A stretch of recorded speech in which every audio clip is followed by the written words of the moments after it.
Pernahkah di saat hidup terasa paling berat, justru ada panggilan sunyi yang tidak bisa dijelaskan, seolah hatimu sedang dipanggil pulang? Assalamualaikum warahmatullahi wabarakatuh. Jika hari ini dadamu terasa sempit, langkahmu terasa berat, dan doa-doamu seakan menggantung di langit yang sunyi, barangkali ini bukan kebetulan. Mungkin tanpa sadar, jiwamu sedang diajak berhenti sejenak, bukan untuk menyerah, tetapi untuk mendengar sesuatu yang lebih dalam dari sekadar jawaban. Ada satu kalimat yang sering kita ucapkan, namun tidak semua orang dipanggil untuk merasakan maknanya. Sebuah kalimat yang tidak datang untuk menghilangkan masalah, tetapi untuk menenangkan jiwa yang sedang terluka. Kalimat yang bukan sekadar lafaz, melainkan pintu kesadaran. Di video ini, kita tidak akan tergesa menjelaskan. Kita akan berjalan pelan, menyingkap makna la ilaha illallah bagi hati-hati yang sedang diuji. Dengarkan dengan tenang, bukan dengan telinga, tetapi dengan hatimu. Bab 1. Hening sebelum cahaya. Ada saat-saat ketika sunyi terasa lebih bising daripada keramaian, ketika napas berjalan pelan namun dada terasa penuh oleh beban yang tak bernama. Barangkali di titik inilah jiwa mulai mendengar sesuatu yang selama ini terlewat. Bukan suara dari luar, melainkan getar halus yang muncul dari kedalaman diri. Tidak ada penjelasan, tidak ada tuntutan, hanya jeda. Seakan waktu diminta berhenti sejenak agar kesadaran bisa membuka mata batinnya, menatap ke dalam, dan menyadari bahwa kegelisahan bukan musuh, melainkan undangan. Mungkin tanpa sadar, kesulitan yang datang bertubi-tubi sedang menyusun bahasa rahasianya sendiri. Ia tidak berbicara dengan kata-kata, tetapi dengan rasa yang menekan, dengan pertanyaan yang berulang di kepala, dengan doa yang terucap setengah hati. Di sela-sela itulah, ada ruang yang belum pernah disentuh, ruang tempat pengakuan paling jujur bersemayam. Bukan tentang kuat atau lemah, melainkan tentang berserah tanpa topeng, mengakui bahwa ada sesuatu yang lebih besar dari semua upaya manusia. Di hadapan ruang itu, jiwa sering ragu melangkah. Ia takut kehilangan kendali, takut bila semua sandaran runtuh. Namun barangkali justru di saat sandaran rapuh, sebuah kalimat purba bergetar pelan dalam batin, bukan sebagai hafalan, melainkan sebagai penunjuk arah. Kalimat yang tidak memaksa untuk dipahami, karena tidak semua orang dipanggil untuk memahami ini dengan akal semata. Ia datang sebagai bisikan, menyentuh luka yang paling tersembunyi, dan menenangkan kegaduhan yang tak terucap. Kesulitan jika direnungi tanpa tergesa, seringkali membersihkan pandangan. Ia mengikis keakuan, menyingkap tabir ketergantungan palsu, dan mengantar jiwa pada satu titik kejujuran, bahwa segala sebab pada akhirnya rapuh. Di sana, pengakuan tiada mulai terasa lebih nyata daripada ada. Bukan nihilisme, melainkan pembebasan dari ilusi. Seakan hati diberi kesempatan untuk belajar diam, agar cahaya makna dapat turun tanpa hambatan. Maka sebelum kata-kata besar diucapkan, biarkan hening bekerja. Biarkan napas menyatu dengan kesadaran, dan biarkan jiwa merasakan bahwa ia tidak sendirian dalam pencariannya. Jika hari ini terasa berat, mungkin itu tanda pintu sedang diketuk dari dalam, dan jika dada terasa sempit, barangkali ruang sedang dibersihkan, agar kelapangan yang sejati bisa masuk, pelan, lembut, dan tepat pada waktunya. Bab 2. Jejak ketiadaan dalam kelelahan. Ada fase ketika lelah tidak lagi terasa di tubuh, melainkan menetap di dalam kesadaran. Segala usaha seakan telah dikerahkan, doa telah diulang, harapan telah disusun, namun hasil seperti menjauh perlahan. Pada titik ini jiwa sering bertanya tanpa suara, mengapa semua terasa buntu? Barangkali pertanyaan itu sendiri bukan untuk dijawab, melainkan untuk membawa hati pada pengakuan yang lebih dalam, bahwa ada batas yang tidak bisa dilewati oleh daya manusia, sekeras apapun ia mencoba. Mungkin tanpa sadar, kelelahan itu sedang mengikis rasa memiliki. Apa yang dulu diyakini sebagai sandaran mulai goyah, apa yang dianggap pasti mulai retak. Di sela rasa kehilangan itu, muncul kehampaan yang menakutkan sekaligus jujur. Tidak semua orang betah berada di ruang ini, karena disinilah topeng runtuh satu persatu. Namun justru di ruang inilah, jiwa mulai belajar melihat bahwa ketiadaan bukan akhir, melainkan gerbang menuju pengenalan yang lebih murni. Ketika segala sesuatu tampak tak berdaya, bisikan tauhid hadir bukan sebagai konsep, tetapi sebagai pengalaman batin. Bukan lagi sekadar ucapan lisan, melainkan kesadaran yang perlahan tumbuh. Bahwa tidak ada satu pun yang benar-benar berdiri sendiri. Semua bergantung, semua terikat, semua fana. Dan di tengah kefanaan itu, hati mulai meraba satu makna halus, bahwa hanya yang maha ada yang tidak membutuhkan apapun. Tidak semua orang dipanggil untuk memahami ini di saat lapang. Sebagian justru baru disentuh ketika hidup terasa menyempit. Kesulitan menjadi guru yang sunyi, mengajarkan tanpa suara, menuntun tanpa arah yang terlihat. Ia mengantar jiwa pada satu titik pasrah yang bukan keputusasaan, melainkan kejujuran total. Di sana, pengakuan tiada daya berubah menjadi pintu, bukan penjara. Jika hari-hari ini terasa berat tanpa sebab yang jelas, mungkin itu tanda bahwa hati sedang diajak turun lebih dalam.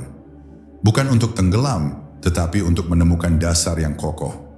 Di kedalaman itu, jiwa mulai mengerti bahwa kehilangan bukan selalu hukuman dan ketiadaan bukan selalu kehancuran. Bisa jadi semuanya adalah cara lembut agar hati bersedia berkata, dengan penuh kesadaran dan tanpa paksaan, hanya kepada Allah aku kembali. Bab 3. Bisikan tauhid di balik kehilangan. Ada kehilangan yang tidak bisa dijelaskan dengan kata-kata, karena yang hilang bukan sekadar sesuatu di luar diri, melainkan rasa aman yang selama ini diam-diam disandarkan. Saat itu jiwa terasa seperti berjalan tanpa penunjuk arah, melangkah namun tidak tahu kemana. Barangkali di sanalah tauhid mulai berbisik, bukan sebagai dalil yang keras, melainkan sebagai sentuhan halus yang mengingatkan bahwa sandaran sejati tidak pernah benar-benar pergi, hanya sering terlupakan. Mungkin tanpa sadar, hati selama ini terlalu sibuk mengikatkan harapannya pada sebab-sebab yang tampak. Ketika sebab itu runtuh, muncul kekosongan yang menyakitkan. Namun jika diam sejenak dan tidak tergesa menutup luka, ada makna yang pelan-pelan terkuak. Kehilangan mengajarkan bahwa segala yang dapat diambil sejatinya bukan milik kita. Ia hanya titipan yang diberi waktu untuk menemani, lalu dilepaskan ketika jiwa siap atau terpaksa belajar melepaskan. Di ruang kehilangan itu, kalimat La ilaha illallah tidak hadir sebagai seruan lantang, tetapi sebagai kesadaran yang tumbuh perlahan. Ia menghapus satu demi satu ilusi ketuhanan kecil yang tanpa sadar kita bangun. Pada harta, pada manusia, pada rencana, bahkan pada diri sendiri. Penafian itu terasa perih karena ia mencabut akar keterikatan. Namun justru melalui penafian itulah, hati disiapkan untuk menerima makna yang lebih luas dan lebih tenang. Tidak semua orang dipanggil untuk membaca isyarat ini dengan cepat. Sebagian membutuhkan waktu, air mata, dan keheningan panjang sebelum menyadari bahwa kehilangan bukan selalu tanda ditinggalkan. Bisa jadi, ia adalah cara lembut agar jiwa berhenti menggenggam yang fana, lalu membuka tangan untuk menerima yang maha kekal. Di sana, rasa hampa mulai berubah menjadi ruang, dan ruang itu siap diisi oleh kehadiran yang tidak tergantung pada apapun. Jika hari ini kehilangan masih terasa menusuk, biarkan ia mengalir tanpa perlawanan berlebihan. Jangan buru-buru mencari pengganti, karena mungkin yang sedang dicari bukan sesuatu, melainkan kesadaran. Barangkali pada saat hati benar-benar lelah mencari keluar, ia akan menemukan bahwa selama ini yang memanggil adalah yang maha dekat. Dan disitulah tauhid tidak lagi sekadar kata, melainkan nafas yang menenangkan, menyatukan luka dengan harapan, dan menuntun jiwa kembali pulang. Bab 4. Saat kalimat itu menyentuh batin. Ada momen ketika kalimat yang sering terucap tiba-tiba terasa berbeda, seolah maknanya turun lebih dalam dari biasanya. Bukan karena diucapkan lebih keras, melainkan karena hati sedang lebih jujur dari sebelumnya. Di saat kesulitan membuat jiwa tak lagi sibuk membela diri, La ilaha illallah hadir sebagai gema sunyi yang menyentuh lapisan terdalam batin. Ia tidak meminta untuk dianalisis, hanya dirasakan seperti cahaya yang perlahan masuk melalui celah yang terbuka oleh kepasrahan. Mungkin tanpa sadar, selama ini kalimat itu berhenti di bibir atau pikiran. Namun ketika hidup menekan dari segala arah, hati mulai mendengarnya dengan cara yang lain. Penafian tiada Tuhan bukan lagi sekadar penolakan terhadap berhala lahir, tetapi pengakuan batin bahwa begitu banyak sandaran halus telah mengambil tempat di dalam dada. Saat satu persatu sandaran itu runtuh, jiwa mulai memahami bahwa penafian adalah proses pembersihan, bukan penghukuman. Di titik ini, tauhid tidak lagi terasa sebagai tuntutan, melainkan sebagai kelegaan. Ada rasa ringan yang muncul bukan karena masalah selesai, tetapi karena beban mengatur segalanya dilepaskan. Kalimat itu seakan berkata tanpa suara, engkau tidak harus mampu, engkau hanya perlu kembali. Dan dalam kembali itu, hati mulai merasakan kehadiran yang tidak bergantung pada keadaan, tidak berubah oleh keadaan, dan tidak meninggalkan meski keadaan terasa gelap. Tidak semua orang dipanggil untuk merasakan sentuhan ini dengan jelas. Sebagian hanya merasakannya sebagai ketenangan samar yang datang dan pergi. Namun bahkan ketenangan sekecil itu adalah isyarat. Ia menandakan bahwa tauhid sedang bekerja di balik layar kesadaran, meluruskan arah cinta, dan mengembalikan fokus hati dari yang banyak menuju yang esa. Proses ini sunyi, seringkali tak terlihat, namun dampaknya perlahan mengubah cara jiwa memandang hidup. Jika suatu saat engkau mengucap la ilaha illallah dan dada terasa lebih lapang, tanpa alasan yang pasti, jangan tergesa mencari penjelasan. Biarkan rasa itu tinggal sejenak. Barangkali itulah saat kalimat tersebut tidak hanya diucapkan, tetapi diterima.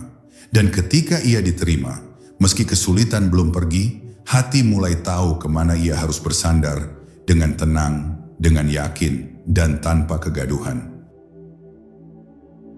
Bab 5. Penafian yang membebaskan. Ada kelegaan yang tidak datang dari terpenuhinya keinginan, melainkan dari runtuhnya keterikatan. Saat jiwa mulai berani mengakui bahwa banyak hal yang selama ini dikejar tidak pernah benar-benar memberi ketenangan, penafian dalam la ilaha illallah terasa seperti pintu yang terbuka perlahan. Ia tidak mengusir apapun dengan kasar, hanya menyingkirkan yang bukan hakikat, sehingga hati memiliki ruang untuk bernapas tanpa beban kepemilikan semu. Mungkin tanpa sadar, kesulitan hidup telah memaksa hati berada di ambang kejujuran. Di sana, pengakuan tiada bukan lagi kalimat kosong, tetapi kesadaran yang hidup. Tiada yang bisa diandalkan sepenuhnya, tiada yang bisa menjamin, tiada yang bisa menggantikan rasa aman sejati. Penafian ini memang mengguncang karena ia mencabut akar harapan palsu. Namun justru dengan tercabutnya akar itu, jiwa tidak lagi terikat pada tanah yang rapuh. Tidak semua orang dipanggil untuk mencintai proses ini. Sebagian merasa takut ketika sandaran lama hilang. Tetapi bagi jiwa yang bertahan dalam keheningan, penafian berubah menjadi pembebasan. Ia membebaskan dari tuntutan untuk selalu kuat, selalu benar, selalu berhasil. Hati mulai belajar bahwa menjadi hamba bukan tentang kemampuan, melainkan tentang kehadiran. Hadir di hadapan Allah dengan apa adanya, tanpa syarat dan tanpa topeng. Dalam ruang penafian itu, makna illallah menunggu dengan sabar. Ia tidak datang tergesa, karena hati perlu benar-benar kosong agar mampu menerima. Jika tiada belum selesai, kecuali Allah belum bisa terasa utuh. Maka kesulitan yang berulang seringkali bukan penundaan, melainkan penyempurnaan pembersihan. Setiap kegagalan meluruhkan satu lapis keakuan. Setiap luka membuka satu celah penerimaan. Jika hari ini engkau merasa kehilangan arah dan pegangan, barangkali penafian sedang bekerja dengan caranya yang lembut, namun tegas. Jangan melawannya dengan tergesa mencari pengganti. Biarkan hati belajar kosong sejenak. Karena dari kekosongan itulah, kehadiran Allah tidak lagi sekadar diyakini, tetapi dirasakan sebagai satu-satunya sandaran yang tidak goyah, tidak pergi, dan tidak pernah mengecewakan jiwa yang kembali. Bab 6. Ketika illallah mulai terasa. Setelah penafian meluruhkan banyak sandaran, hati memasuki ruang yang lebih sunyi. Di sana, tidak ada euforia, tidak ada kepastian yang gemerlap. Hanya ada kesadaran yang pelan-pelan tumbuh, seolah jiwa sedang belajar berdiri tanpa penyangga selain kehadiran Allah. Illa Allah tidak datang sebagai konsep yang dijelaskan, melainkan sebagai rasa aman yang sulit didefinisikan. namun nyata dirasakan oleh batin yang telah letih berharap pada selainnya. Mungkin tanpa sadar selama ini kita mencari Allah dengan cara yang terlalu ramai. Dengan banyak kata, banyak tuntutan, dan banyak keinginan. Namun ketika kesulitan meredam semua itu, pencarian berubah arah. Hati tidak lagi bertanya di mana, tetapi mulai merasakan bersama. Disitulah ilah Allah menjadi kehadiran yang menemani, bukan tujuan yang jauh. Ia terasa dekat justru ketika tidak ada lagi yang bisa dibanggakan. Tidak semua orang dipanggil untuk merasakan fase ini secara terang. Sebagian hanya merasakannya sebagai ketenangan yang datang sesekali, lalu menghilang. Namun ketenangan itu bukan ilusi. Ia adalah isyarat bahwa hati mulai mengenal sandaran sejatinya. Masalah mungkin masih ada, jalan mungkin masih panjang, tetapi ada rasa percaya yang tumbuh tanpa alasan logis. Percaya bahwa apapun yang terjadi berada dalam genggaman yang Maha Mengetahui. Dalam kesadaran ini, kesulitan tidak lagi sepenuhnya ditakuti. Ia dilihat sebagai bagian dari perjalanan, bukan sebagai penghalang mutlak. Hati mulai memahami bahwa Allah tidak selalu mengubah keadaan, tetapi seringkali mengubah cara jiwa memandang keadaan. Dan perubahan pandangan itu lebih dalam daripada perubahan nasib, karena ia menyentuh sumber kegelisahan, bukan sekadar gejalanya. Jika suatu hari engkau merasakan tenang di tengah keadaan yang belum selesai, jangan merasa aneh. Barangkali itulah saat ilah Allah sedang dikenalkan secara lembut. Tidak dengan janji-janji besar, tetapi dengan kehadiran yang setia. Di sanalah jiwa mulai belajar bahwa dekat dengan Allah bukan tentang bebas dari masalah, melainkan tentang tidak merasa sendirian saat menghadapinya. Bab 7. Kesulitan sebagai tabir yang disingkap. Ada tahap ketika kesulitan tidak lagi dipandang sebagai musuh yang harus segera disingkirkan, melainkan sebagai tabir yang perlahan disingkap. Jiwa mulai menyadari bahwa apa yang terasa menghalangi justru sedang mengarahkan. Rasa sakit, kegagalan, dan penantian panjang seakan memiliki bahasa sendiri yang hanya bisa dipahami oleh hati yang bersedia diam. Di dalam diam itu, kesulitan tidak lagi berteriak, ia berubah menjadi isyarat. Mungkin tanpa sadar, selama ini kita meminta hidup untuk mudah agar bisa tenang. Namun pada titik tertentu, ketenangan justru lahir ketika hidup tidak mudah, tetapi hati tidak lagi memberontak. Di sana tauhid bekerja secara halus. Ia memindahkan pusat kendali dari ego ke kepasrahan. Bukan menyerah pada keadaan, melainkan menyerahkan makna keadaan kepada Allah yang Maha Mengetahui apa yang sedang dibentuk dalam diri hambanya. Tidak semua orang dipanggil untuk melihat kesulitan dengan cara ini. Sebagian hanya melihatnya sebagai beban yang harus segera berlalu. Namun bagi jiwa yang mulai disentuh kesadaran tauhid, kesulitan adalah cermin. Ia memantulkan apa yang masih diandalkan selain Allah, apa yang masih ditakuti selain kehilangan dunia, dan apa yang masih dicintai tanpa sadar melebihi kehadirannya. Pantulan itu terkadang menyakitkan, tetapi jujur. Dalam kejujuran itulah, la ilaha illallah kembali berdenyut di batin. Penafian dan penetapan tidak lagi terpisah, keduanya menyatu dalam cara pandang yang baru. Tiada yang benar-benar berkuasa atas hidup ini, dan karena itu tidak ada yang perlu ditakuti secara mutlak. Yang ada hanyalah perjalanan di bawah pengaturan ilahi, yang seringkali tidak sesuai keinginan, tetapi selalu tepat bagi pertumbuhan jiwa. Jika saat ini engkau masih berada di tengah kesulitan yang belum menemukan ujungnya, barangkali tabir belum sepenuhnya disingkap. Tidak perlu tergesa. Biarkan proses itu berjalan dengan ritmenya sendiri. Karena ketika hati siap, kesulitan tidak lagi terlihat sebagai dinding gelap, melainkan sebagai pintu sunyi yang mengantar jiwa mengenal Allah dengan cara yang tidak pernah diajarkan oleh kelapangan. Bab 8. Saat jiwa belajar diam dan percaya. Ada fase ketika jiwa berhenti banyak bertanya, bukan karena semua telah terjawab, tetapi karena hati mulai percaya. Diam yang lahir di sini bukan kebingungan, melainkan ketenangan yang tidak membutuhkan pembenaran. Kesulitan masih ada, masa depan belum jelas, namun ada rasa cukup yang perlahan mengisi ruang batin. Seakan jiwa berkata tanpa suara, aku tidak memahami semuanya, tetapi aku tidak lagi merasa terancam oleh ketidaktahuan itu. Mungkin tanpa sadar, inilah buah dari perjalanan panjang, penafian dan penerimaan. Setelah begitu banyak sandaran runtuh, hati menemukan bahwa ia masih bisa berdiri. Bukan karena kekuatannya sendiri, melainkan karena ada yang menopang tanpa terlihat. Di titik ini, tauhid tidak lagi dirasakan sebagai upaya keras untuk yakin, tetapi sebagai kepercayaan alami yang tumbuh dari pengalaman jatuh dan diselamatkan berkali-kali. Tidak semua orang dipanggil untuk sampai pada diam ini dengan cara yang sama. Sebagian melewatinya dengan air mata, sebagian dengan kehilangan, sebagian dengan penantian yang menguras kesabaran. Namun diam yang lahir dari semua itu memiliki rasa yang serupa, rasa aman yang tidak bergantung pada hasil. Jiwa mulai belajar bahwa percaya kepada Allah bukan tentang mengetahui rencananya, melainkan tentang yakin pada kebijaksanaannya, bahkan ketika rencana itu tersembunyi. Dalam diam dan percaya ini, la ilaha illallah terasa seperti nafas yang mengalir tanpa dipaksa.